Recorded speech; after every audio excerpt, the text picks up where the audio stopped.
Well, hey crafty friends, it's Hiedi Scott with DiyDreaming, and I am super duper duper duper duper excited about this project.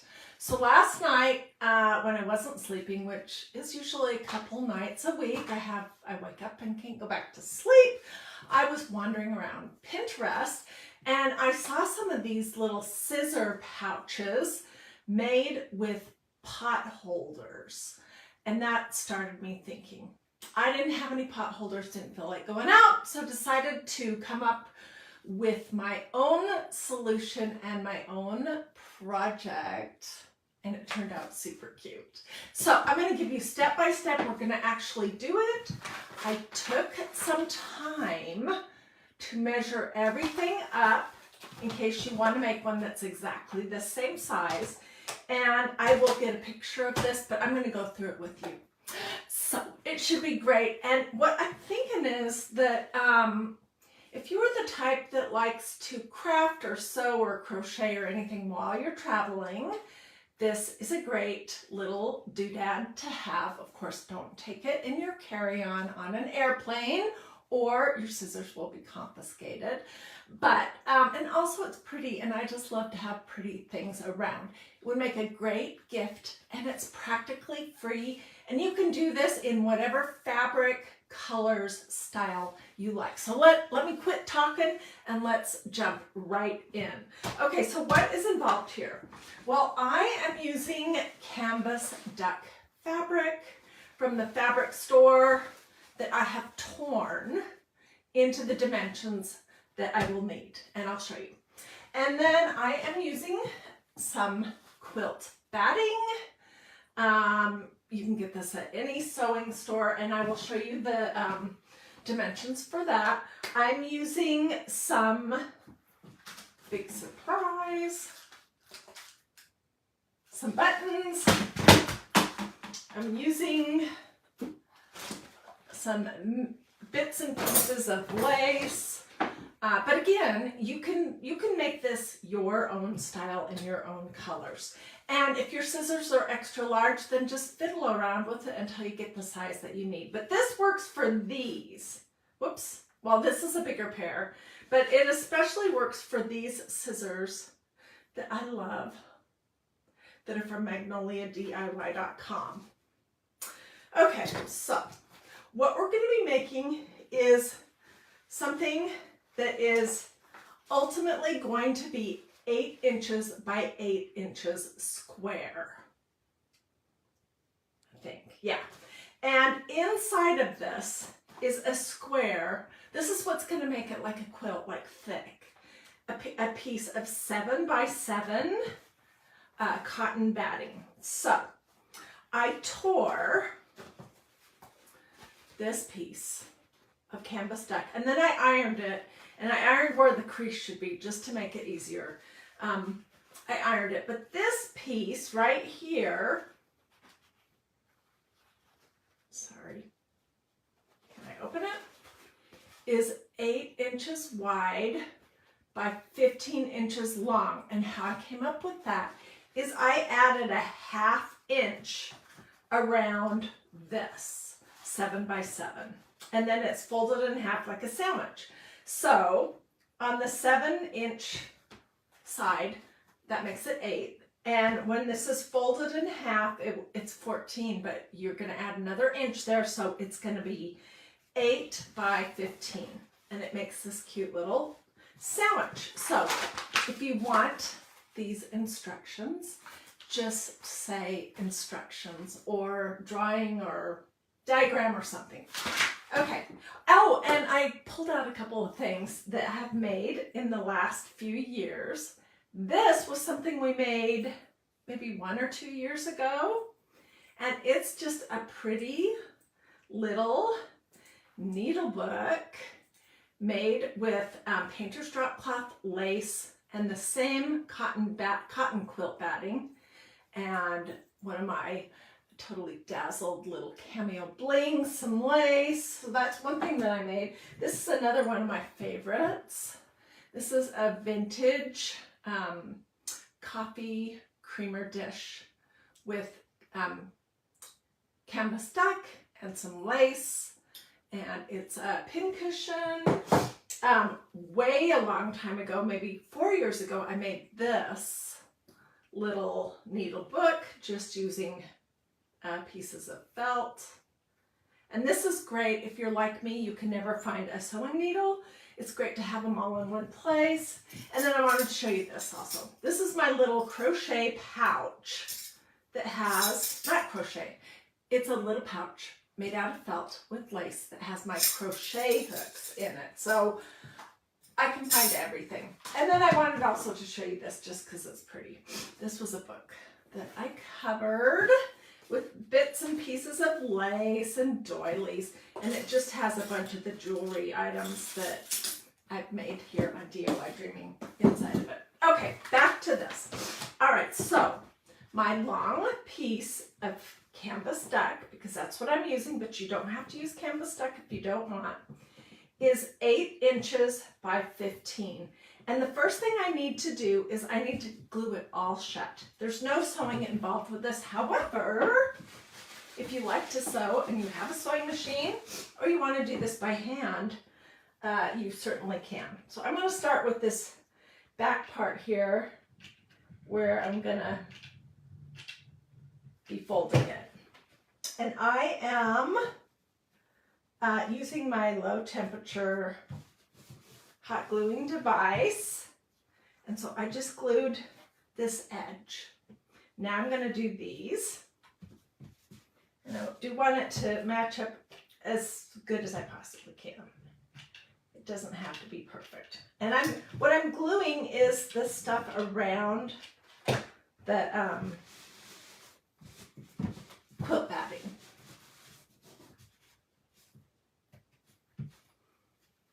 Okay, let's glue the rest of it closed.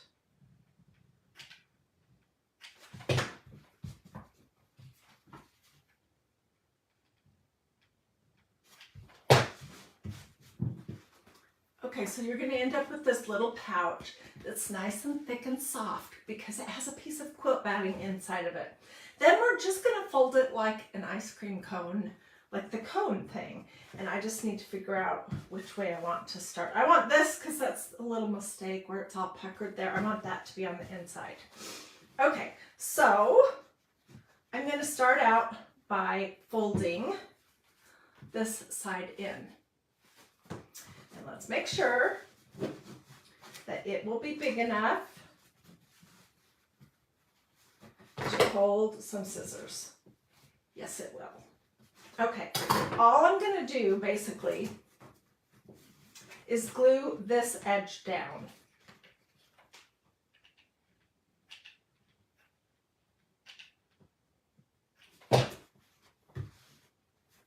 All the way down to the point.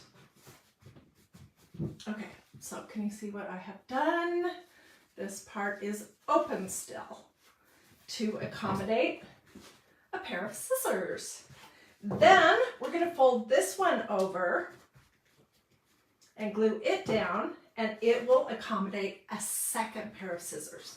So you can adapt this idea of a pattern, I'm only calling it a pattern very loosely, to do just one single pouch, or maybe you want 2 like this, or maybe you want 3 or whatever. Okay, so now I need to glue this side down.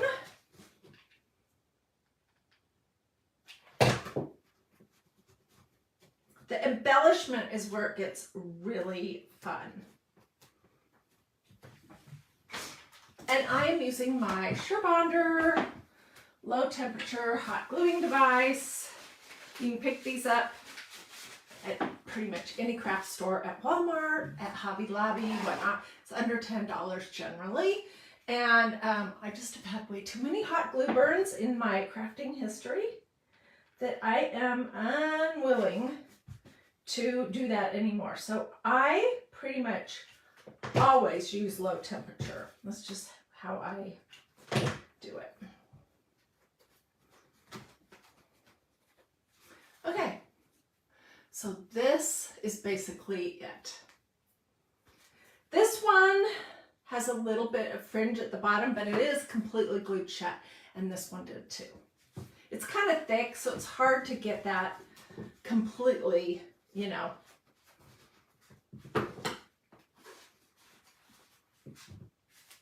Okay, you could stop right here, but why would you? Why would you do that when you can do something fun? And I have just a bunch of different laces pulled out here. Let's see what's good.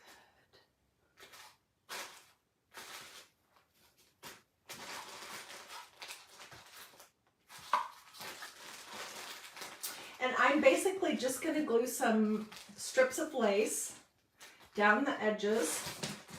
Let's see, there's a pretty one in here. Oh my word, there's too many good choices. I could do little bits of doily. Yeah, there's lots of options. But I want 3 different kinds of lace. And I would love to use this rickrack because it's vintage, but it's way too wrinkly. So let me just dig here for one more set. Okay, here's some good ones. Okay, so I'm going to do a strip of lace right here, a strip of lace right here, and a strip of lace right here. This is what it's going to look like. You could do lace up here too, if you want. It's totally up to you. So let's start with, let's use this one. This is so pretty.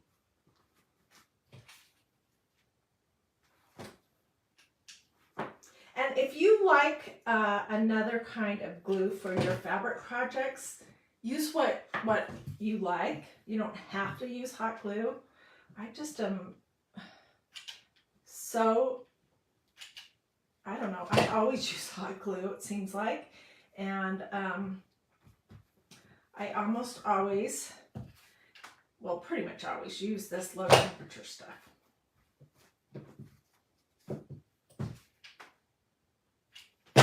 Okay, so this is why you need low temperature, because you're going to get little bits of glue on your fingers. I'm going to cut this off.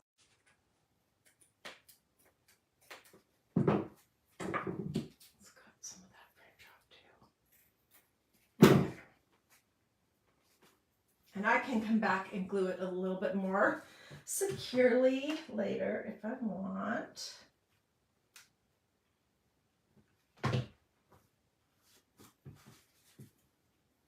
What do you guys think about this idea? If you like this concept of making scissor pouches, that's what I'm calling them, do a this or a this and sprinkle if you feel like it. That really helps me. Okay, so now let's do a row right here and a row right here. We'll do this one right here.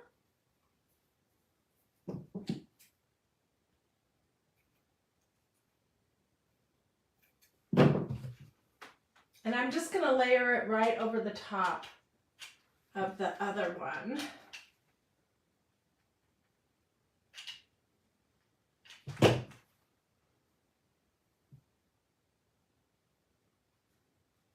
I'm leaving the fringe from where I ripped this so that that still shows.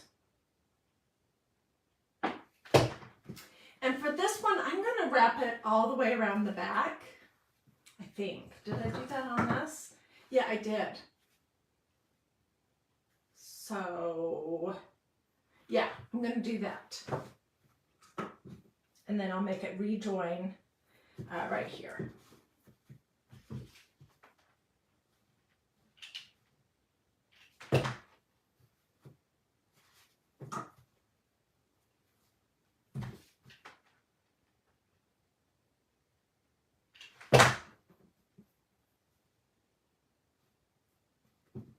Any things that you mess up, you can cover with another piece of lace or with a button. So don't worry that this has to be perfect, because it does not.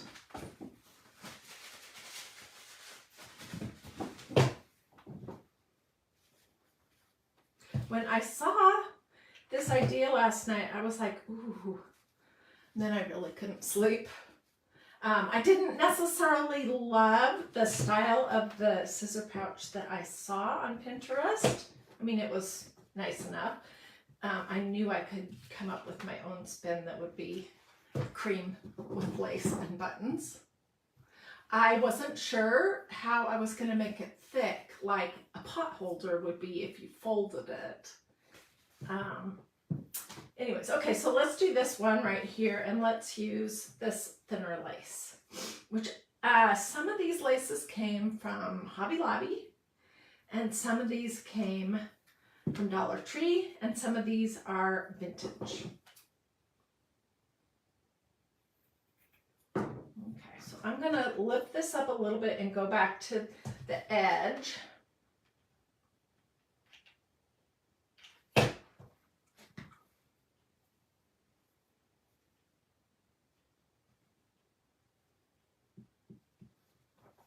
You don't want to accidentally close that front pouch by gluing it shut, so I'm just going to be careful. This is so cute, you guys. And then I'm just going to follow this up here.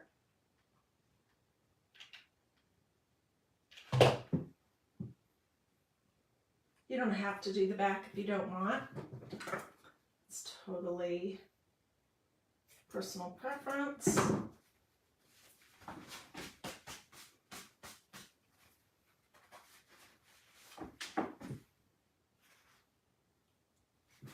Okay. Here go my scissors. Okay, then the further embellishment that you might do, or you might not, is totally up to you. And I think I'm going to do this one very similar, if I can find that piece. Where is it?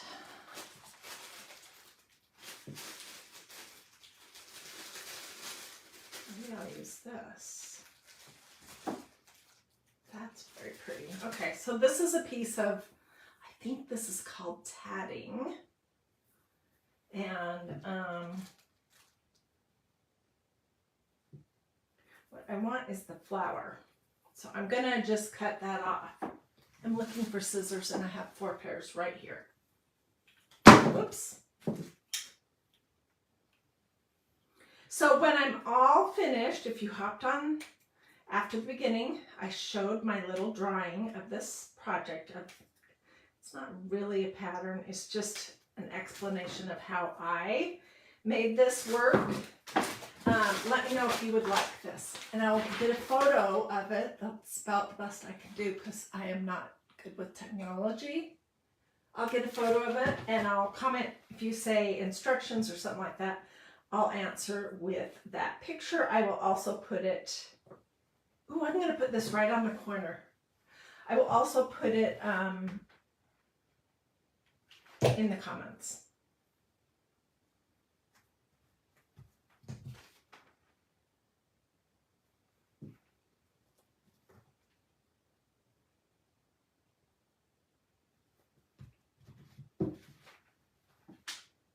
So let me just get a little tiny bit of glue on that. And then, of course, it needs some buttons. So let me see what I have available here.